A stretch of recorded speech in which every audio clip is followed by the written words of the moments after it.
Qeveria Meloni po vë në jetë dekretin e miratuar më 28 mars dhe tashmë kampi i Gjadrit do të përdoret edhe për ndalimin e emigrantëve që presin dëbimin dhe që nuk kanë më të drejtë për azil.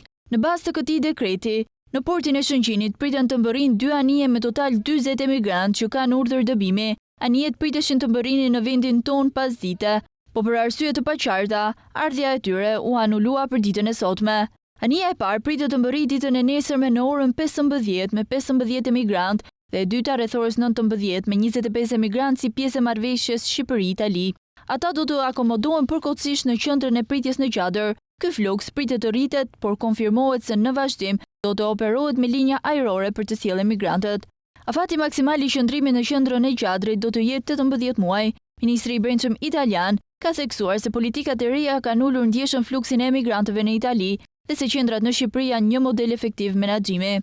Pas një pauze të funksionimit të qendrave pritëse në Shëngjin dhe Gjadër, drejtuesit e qendrave kanë rikontaktuar punonjësit që ishin pjesë e bashkëpunimit të parë për të rifilluar punën në këto kampe, duke filluar nga enjtja.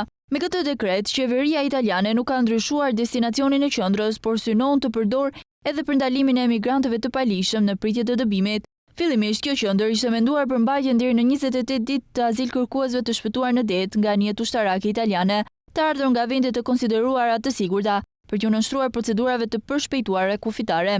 Emigrantët e dëbuar do të mbahen në Gjadër deri më 18 muaj, derisa vendet e tyre të origjinës të pranojnë kthimin e tyre.